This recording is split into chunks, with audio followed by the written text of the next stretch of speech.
Hello, so I am Todd Billings, and I am here with my partner Jackson Hill. We are going to discuss the DDoS attacks today. In our presentation, we will take you through the definition and some key points of DDoS attacks.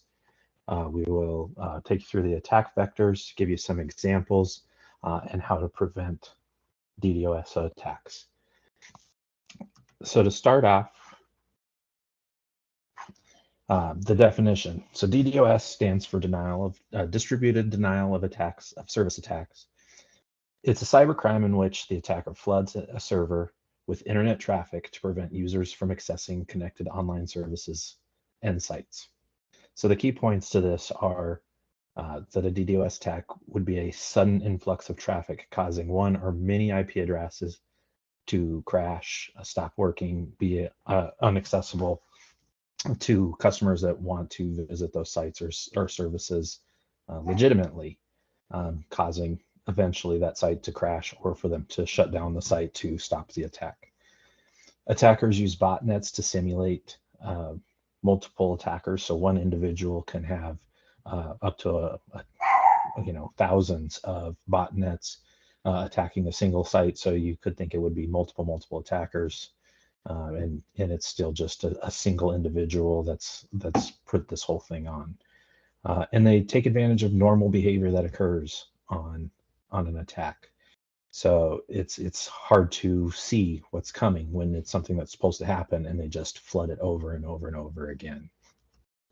So from there, I'm going to hand it over to Mr. Jackson to take us through some attack vectors. Right, yeah, so on this slide, I have the different types of DDoS attacks listed here. The first one I'll discuss is volumetric DDoS attack. So with this attack, the criminal would flood a network with traffic to slow down or deny the service that's being provided. There's a large variety of these attacks. A common one is DNS amplification, where the attacker will fake multiple requests to a DNS server using the IP address of the victim. And so the victim's flooded with those DNS responses from the server. A good analogy for this that I found is it's the equivalent of calling a bunch of restaurants and ordering a bunch of food and then telling them to call you back and repeat your order to them, so that somebody would be flooded with those calls and wouldn't be able to use their phone. The second type of attack that I'll discuss here is the application layer attack. This is also referred to as a layer 7 attack because it utilizes the 7th layer of the OSI model. A common form of this attack is the HTTP flood, and that's when the attacker floods a victim's web server with HTTP requests, such as trying to access a URL with a large pool of spoofed IP addresses. So this would be if an attacker, has access to a botnet, they would attack a web server, the equivalent of just like refreshing a web page over and over and over again, where that server's so bogged down with requests that it's unusable. And the last type of attack that I'll discuss here is the protocol attack.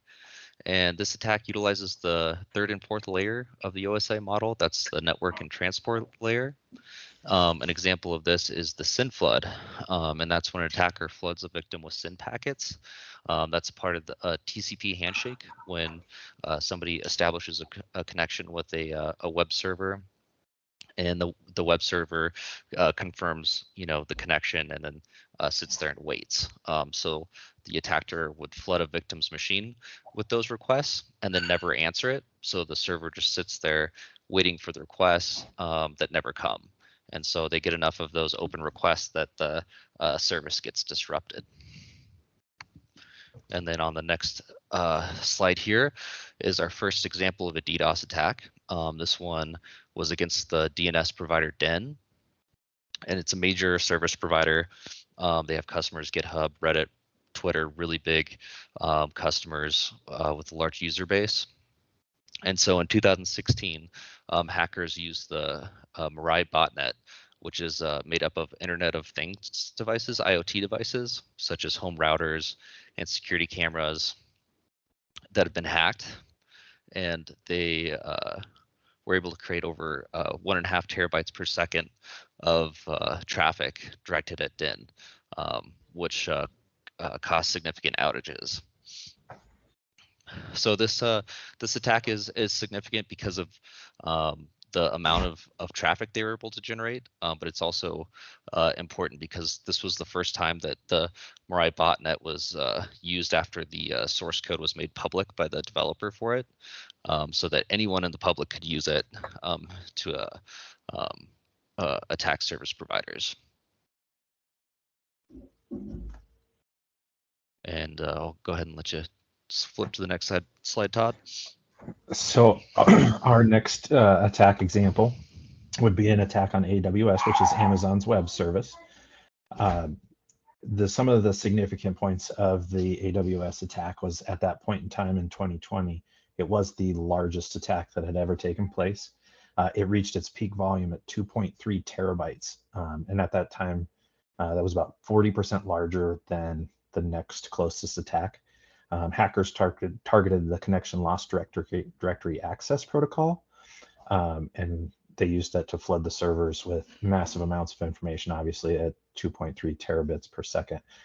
The attacker utilized IP spoofing to send the request to the CDL, to the CLDAP, which again was, as we talked about in the first slide, is a common thing for that to happen. So it's really tough to sort out that information. They still do not know who perpetrated the attack. They only know that it was an attack of one or multiple individuals, again, using botnets and IP spoofing. They were able to prevent and mitigate the attack completely. They never had any sites shut down. They did not specify which site they were actually attacking and trying to shut down, but AWS Shield was able to mitigate all of the impacts, which I found truly fascinating because it was 40% larger than the previous largest attack. So not only were they really aware of that these attacks exist, but the amount that they could attack with, because they were able to mitigate something 40 times larger than the previous largest attack.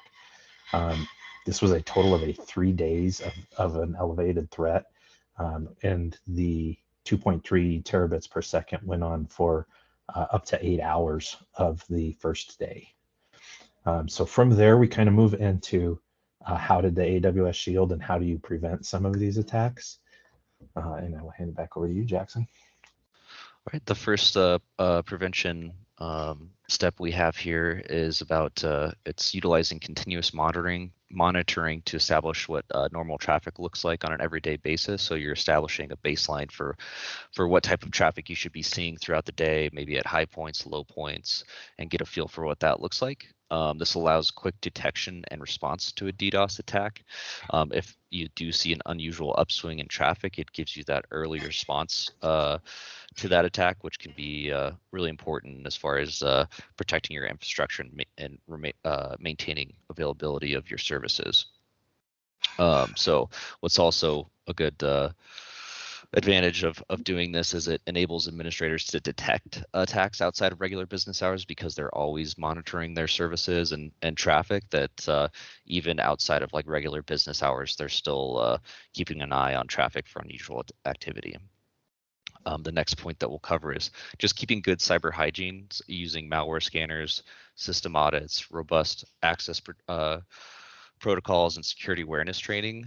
These are just good steps in cybersecurity in general, and they also help protect against DDoS attacks. And then from there, one of the big things that we found was reducing your attack surface area. So you really want to put as many of your resources behind unreachable walls, so that they have to, again, so have good hygiene and not be accessible.